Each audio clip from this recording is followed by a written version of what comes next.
a clear message that its violent and repressive behavior has severe consequences and that America is watching. Beyond passing the act, the Biden administration must fully enforce laws that are already in place, like the Nicaraguan Human Rights and Anti-Corruption Act, also known as NICA. Despite NICA placing strict conditions on loans and assistance from international financial institutions, Daniel Ortega and his regime officials have benefited greatly from international financing, which my esteemed chairman and colleague has just talked about with the loans, the $400 million, unconscionable and unbelievable. The Biden administration must ensure that investment conditions are fully implemented to the letter of the law. International financing must not benefit a despotic socialist regime that continues to commit egregious human rights violations. I look forward to hearing more about how the administration plans to address these key challenges and the situations in Nicaragua. Mr. Chairman, I yield. Thank you very much, Ranking Member Green. I will now introduce our first panel.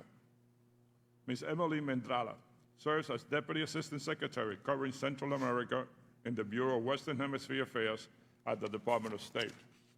She was the Executive Director of the Center for Democracy in the Americas, promoting U.S. policies of engagement towards the Americas from 2017 to 2021. Ms. Mendrala prior government service includes serving as Director of Legislative Affairs in the National Security Council, a special advisor in the Department of State, and a professional staff member on the Senate Foreign Relations Committee. Ms. Mendrala, we welcome you to the hearing. I ask the witnesses to please limit your testimony to 5 minutes, and without objection, your prepared written statements will be made part of the record. Ms. Mendrala, you are recognized for your testimony. Chairman Series, Ranking Member Green, distinguished members of the subcommittee, it is an honor to appear before you today as President Biden's Deputy Assistant Secretary for Western Hemisphere Affairs at the Department of State. I look forward to talking with you today about U.S. policy responses to the increasingly authoritarian steps being taken by the Ortega Murillo government in Nicaragua. As you are well aware, the Ortega Murillo government has carried out a ruthless crackdown over the past several months, canceling the registration of opposition parties, incarcerating journalists, opposition leaders, potential presidential candidates, students, private sector leaders, and others who defend free and fair elections, attacking the free press, closing long-standing NGOs that provide humanitarian and medical assistance to Nicaraguans in need. While we had hoped that the government would respond to the voices of the Nicaraguan people themselves and U.S. and international urging to abide by its commitments, we have seen instead an acceleration of Ortega and Murillo's efforts to consolidate their own power.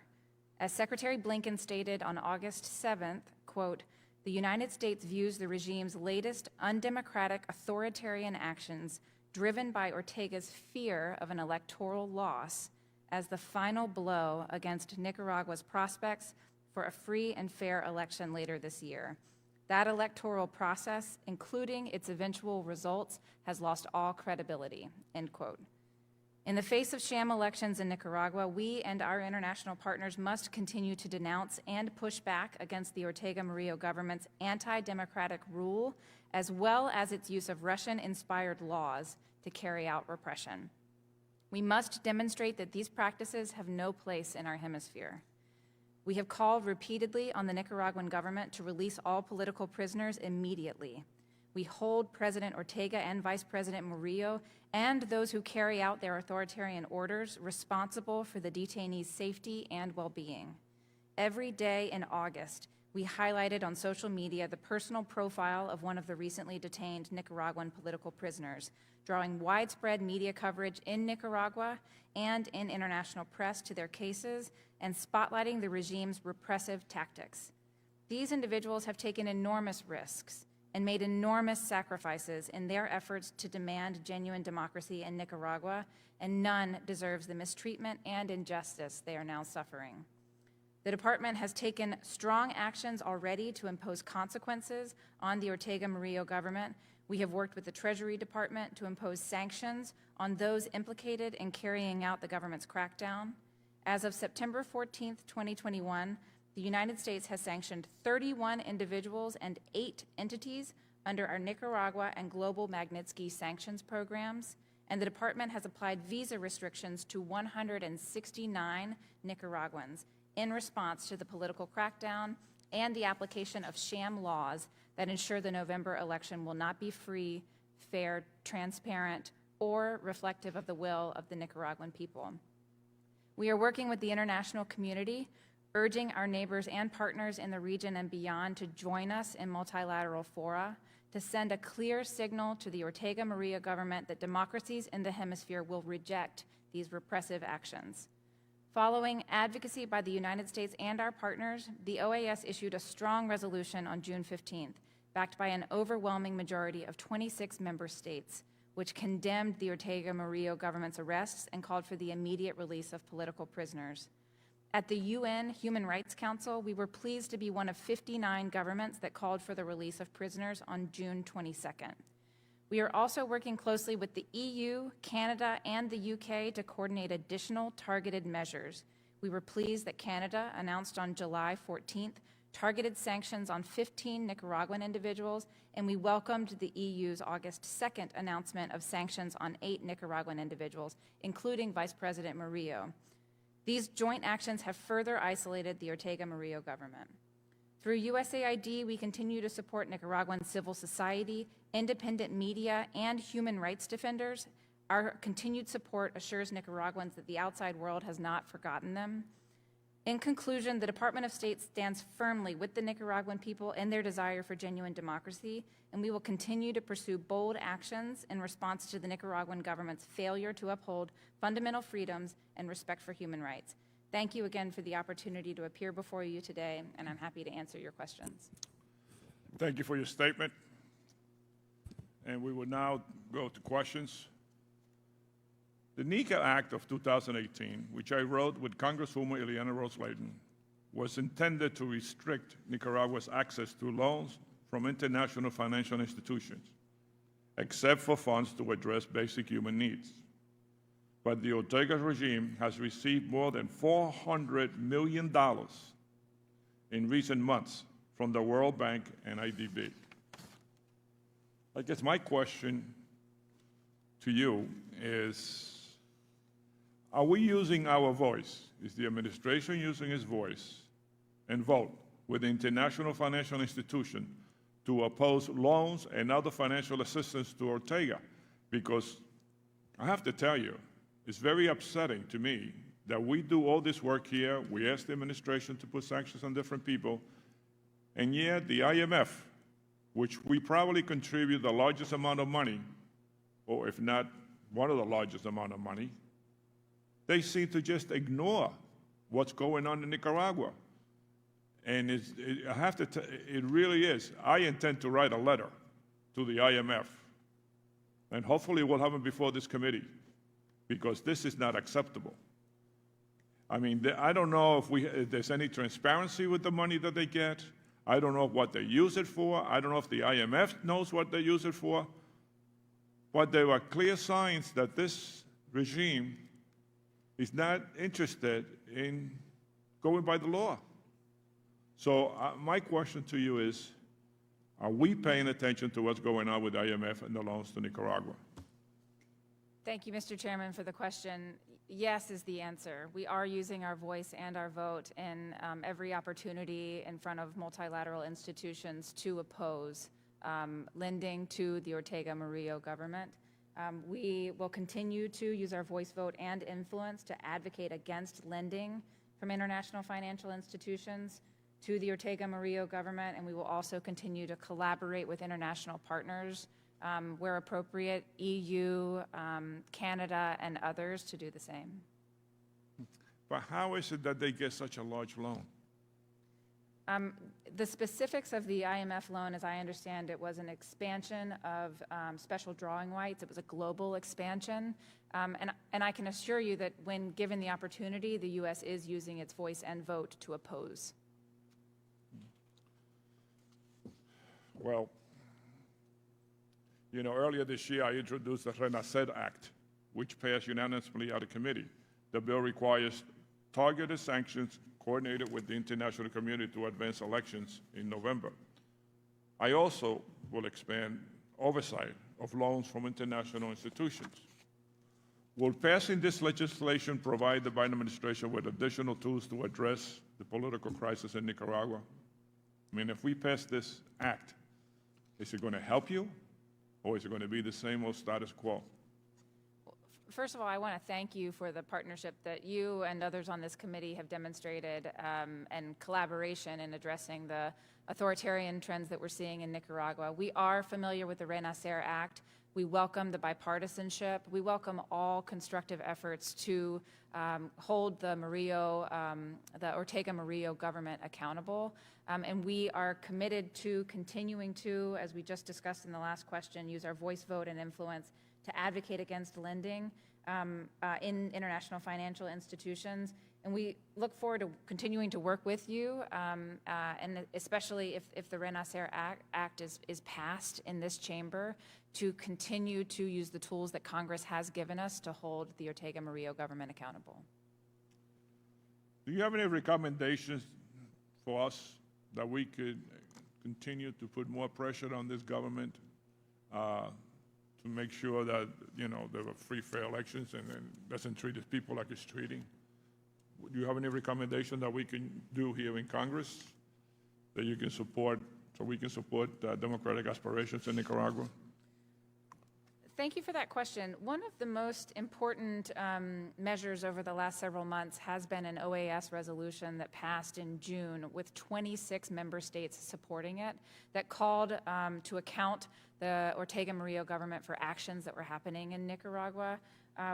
Through U.S. leadership, we were able to secure a very important coalition of 26 member states.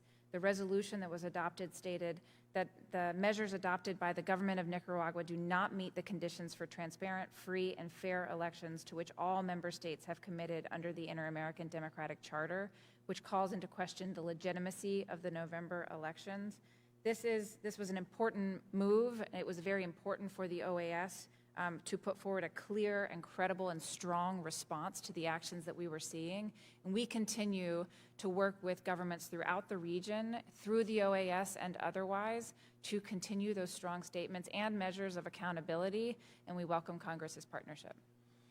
My time is almost up, but I just will urge you and the department to really put more pressure on the IMF that this is just not acceptable, that they get all this money and God knows how they use it or where it goes. Thank you. Ranking Member Green. Thank you, Mr. Chairman. Ms. Madrela, last week, well, let me start by saying this. Today, you've mentioned the Ortega regime or government, and I would encourage you to say the Ortega regime, because I'm not sure that it's really legitimate. In fact, I think it's not. I'm convinced it's not a legitimate government that was duly elected. I think the last several elections since he's been in control have been manipulated, and therefore I would recommend calling him a regime. And so why is that important? Because consistency in words and what we say matter. I'll give you an example. Last week, the U.S. Commercial Service sent an email to U.S. private sector partners highlighting business opportunities in Central America, including those within Nicaragua. It said, quote, perhaps most importantly, Nicaragua has a highly organized and sophisticated private sector committed to a free economy that can fully leverage these resources if supported by a responsible government, end quote. Yet the State Department's 2021 Investment Climate Report says, quote, investors should be extremely cautious about investing in Nicaragua under President Daniel Ortega's authoritarian government, end quote. These inconsistencies create problems. Maybe that's why the IMF made its bad decision. And your thoughts about these inconsistencies and the importance of the Biden administration saying one thing and sticking to it. Thank you, Ranking Member Green, for the question. And thank you also for noting the climate that has been created in Nicaragua for private sector investment. It's something that we are paying attention to in the context of Central America writ large. the administration is committed to a new comprehensive approach to address regional migration, as I know you are all aware. And one of the key elements to that approach are targeted efforts to address root causes, to combat the root causes of migration throughout Central America. And there has been a key focus on anti-corruption. If I could just interrupt, though, I meant us to go a little different direction. I'm talking about messaging and saying a consistent theme, right? So one of the things when we sent the nearshoring bill to your department, very good dialogue happened, and they said, we need a quiver. We need an arrow in our quiver to be able to leverage these, dictators, folks like Nicaragua, to say, look, if you're not acting like this and you act like this, there's a chance you could qualify for some. So the consistency is what I'm asking you to, comment on, and what are y'all doing to fix these obvious contrasts? Absolutely. We are committed to consistency. Thank you for bringing some of those cases to our attention. And they are already on our radar. There is a robust interagency discussion on Nicaragua. This is a top priority and a chief concern of the administration. The systematic erosion, dismantling of democratic norms and cultures in Nicaragua. And it is something that has the attention at the highest levels, and we are committed to consistency, to continuing to call to account the anti-democratic actions that we're seeing, and support the Nicaraguan people. I think that's good. Just make sure you guys are calling to account when somebody in your administration sends a message like this email that went out, hey, think about investing in Nicaragua. Changing the subject a little bit, migration issues, you sort of mentioned that, so let's go there. 100,000 Nicaraguans now in Costa Rica. What's the impact on Costa Rica, and how do we address that and help the Costa Ricans address that? Thank you.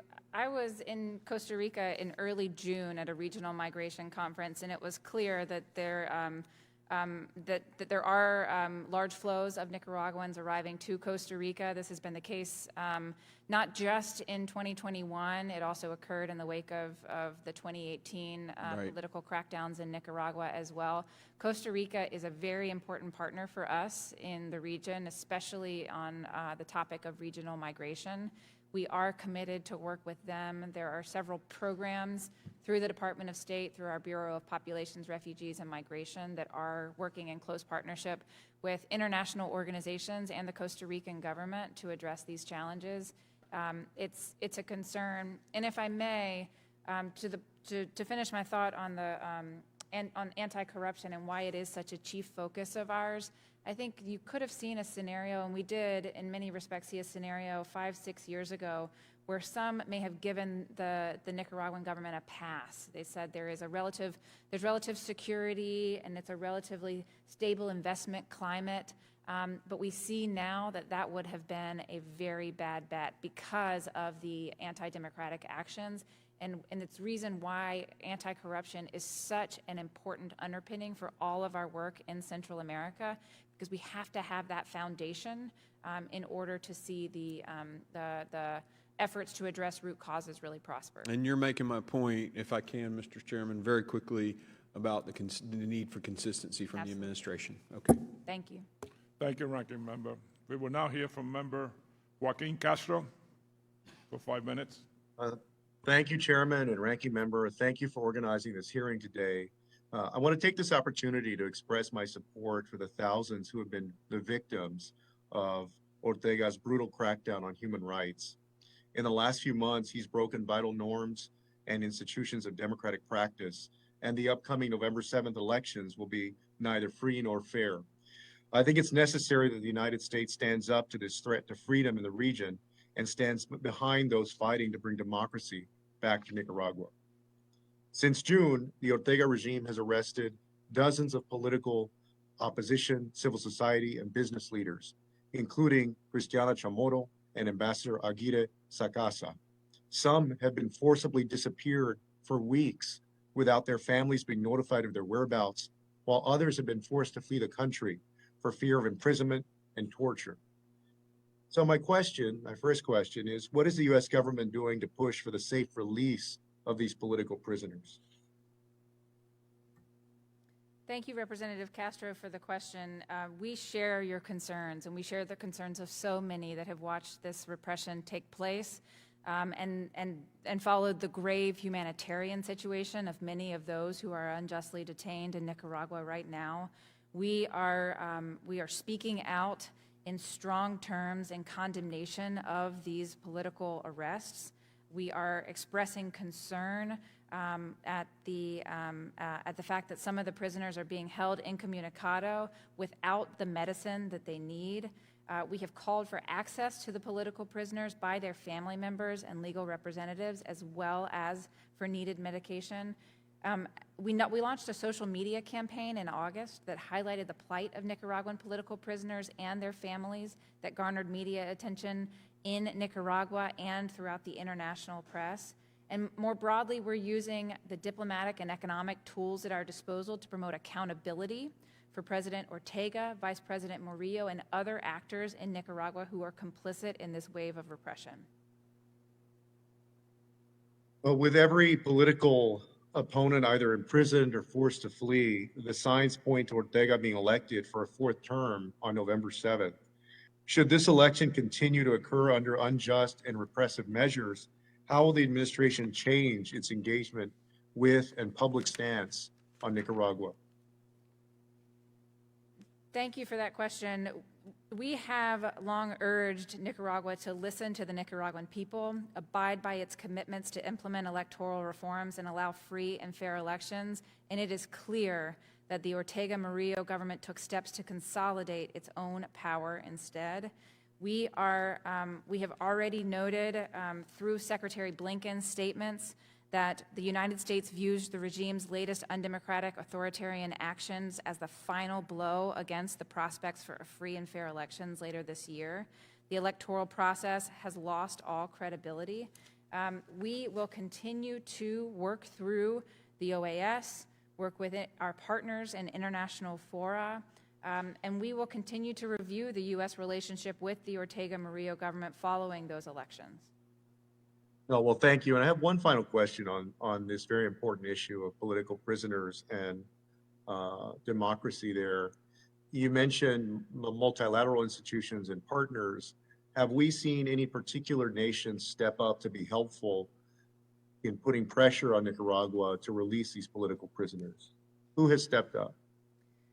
Absolutely. We have had great partnership through the OAS, as I noted. 26 member states joined together in a very important coalition to condemn abuses and stand with the political prisoners demanding their release. We have also seen Canada and the EU in particular take actions, targeted sanctions against Nicaraguan individuals in response to actions, and these are actions that we assess have further isolated the Ortega-Murillo regime, and I would draw attention to Canada and EU's efforts in particular. No, thank you. And then I'll just ask one final question, and you'll probably have to take it for the record because I'm running out of time. But how, if at all, does Nicaragua fit within the administration's strategy to address root causes of migration from Central America? And how does the administration plan to engage with Nicaragua on root cause issues, given obviously the repression of democracy and human rights? And I'll submit that question for the record. But thank you for your testimony today.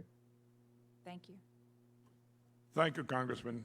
Congresswoman Maria Elvira Salazar, you're recognized for 5 minutes.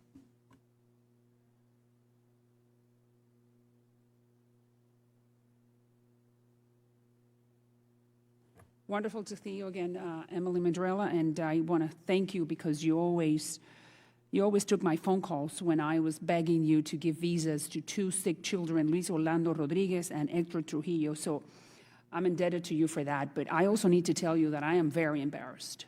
I am very upset. And because the United States is not present in this hemisphere, period. You know, I represent Miami, the heart of the Cuban exile community and the heart of the Nicaraguan community.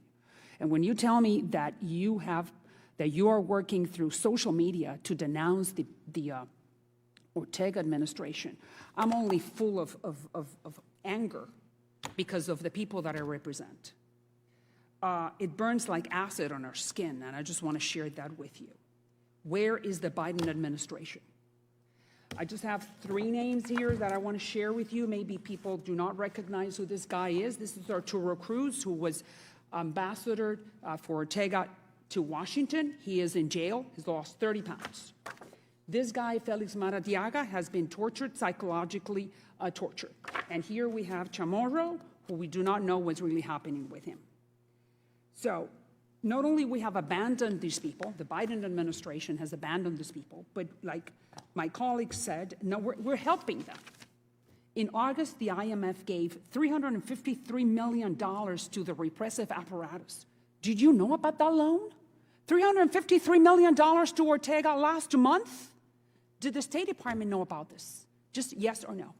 We have used our voice, vote, and influence in international financial institutions. No. I'm asking you, did you guys know, did you guys call the United States representative in the IMF? We give $100 billion to the IMF.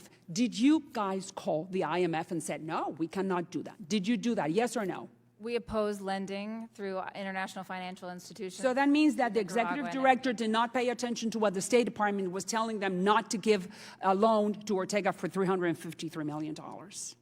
Ma'am, I can tell you that in every instance we have opposed lending. So that means that our own representative is not paying attention to the State Department. No, ma'am, I can tell you that we have opposed in international But it still happened. institutions. We opposed it, but they received it. And what do you think they're going to give that money to? Just to put these people in jail and torture them even more. And not only that, I just want to share with you something else that's happening. In January of next year, the Commerce Department next year is putting together an event that says that Nicaragua is committed to transparency and the rule of law. Our Commerce Department, did you know about that? We have, through the interagency process, spoken with all of our interagency I'm just asking you if you knew about the this challenges event in Nicaragua. specifically. There is one event from the Commerce Department saying that Nicaragua is committed to transparency. Did the State Department know about that? It's been brought to my attention, yes, ma'am. It was, so then what did you say? Yeah, let's promote Nicaragua. No, in No? fact, that's not the case. So what did you say? Gravely concerned about anti-democratic actions in Nicaragua, and we have made that known throughout. I know you're concerned, but I'm asking you if the State Department can make sure that the Commerce Department does not hold that event in favor of Nicaragua. We are absolutely committed to working with the Commerce Department to register our concerns. Register your concerns means that it may happen, it may not. And what like Representative Sears just said, we passed a law called Renacer. The Senate passed this law, and Speaker Pelosi is not willing to bring it to the floor. You have nothing to do with that, but I am sure that the Biden administration could help and call Mrs. Pelosi and say, we would like to see Renacer on the floor. Now, let me just see if I have one more minute, and if I can get a little bit more time. Cuba. We have had many discussions about Cuba. I always ask you about connectivity. My question is, how many companies on the private sector have you called to ask for due diligence for connectivity for Cuba? How many companies? We have spoken with several. I can't give you a number off the top of my head, but we are having regular convenings with private sector actors to promote efforts. I'm not saying about promoting. I'm saying asking for due diligence to figure out who can provide internet to Cuba. How many? It's a 3, 5, 6, how many? It's a chief concern of ours. And No, I'm not saying it's a chief concern. I'm asking how many people have you asked to do due diligence for connectivity for Cuba? We have spoken with several private sector actors. When are they going to give you a response? Many of them are already engaging through several different means. But you've always told me that it's not that easy. I did my due diligence. I have one company. Have you communicated with them, the one who is most advanced? We have spoken with several companies, yes, ma'am. And I believe I know the company to which you're referencing, and we have had conversations with them. All right. So you think that by next month, can you commit that by next month you can give the members of Congress a report of what's happening with the due diligence for connectivity for Cuba? We would be happy to brief, yes. So that means that I have your word on the record that by next month you're going to give the members of Congress a report on what's happening with that. We would be happy to brief. Thank you, Congresswoman. We now recognize Andy Levin for 5 minutes. Thank you so much, Mr. Chairman. And it's so upsetting where things have come to in Nicaragua. I remember when the Somoza dictatorship fell in 1979, and there were hopes for democracy. And today, the level of repression and the number of people thrown in prison is just very, very upsetting. So, Ms. Mandrala, the Biden administration requested a total of $15 million for the fiscal year 2022 for assistance to Nicaragua, all of which was supposed to be for democracy, rights, and governance programs. Explain what we've been doing with our democracy assistance in terms of pushing back against Ortega's repression, and what could be done better. Thank you, Representative Levitt, for the question. We are, through USAID, supporting Nicaraguan civil society, independent media, and human rights defenders as they fight for a return to democracy, rule of law, and respect for human rights. It is a tough operating environment, as you can imagine, and our support assures Nicaraguans that the outside world has not forgotten them. So basically, we're helping to fund organizations that are under attack and whose leaders may be being put in jail and this kind of thing. And we're just kind of doing our best to keep them afloat. Is that what we're doing? There are several organizations in Nicaragua, in civil society, and independent media that are doing great work. They are taking great risks as well to promote democracy, anti-corruption, bringing information to the world about what is happening in Nicaragua. And some of our democracy promotion assistance comes alongside these organizations to support their work. It is as I said, a very difficult operating environment, especially over the last few months, as we have seen systematic repression and imprisonment of several of the champions for democracy in civil society, opposition leaders, journalists, private sector leaders, and others. All right, I just have a couple more minutes, so let me just ask you, if you can share with my office, kind of information about that. I look forward to reviewing it, and but I also want to talk to you about the humanitarian situation. You've mentioned it. It's a real crisis. There have been 2 hurricanes in November of last year, the COVID-19 pandemic. My understanding is only 2.5% of Nicaraguans have been fully vaccinated, and at least 1/3 of the country is living in poverty. There are high rates of malnutrition, as there have been for years. Can you describe what our U.S. support is for Nicaragua to respond to the hurricanes and the pandemic, or for Nicaraguan people to? And how are we seeking to address the current humanitarian crisis in Nicaragua? Thank you very much for that question. I will note that Nicaragua is the second poorest country in the hemisphere. Their economy contracted 3.9% in 2019 and 3% in 2020. We are very concerned about the humanitarian situation on the island in the wake of the hurricanes, as you mentioned, and also because of the mismanagement of the pandemic in the country and its dire impacts.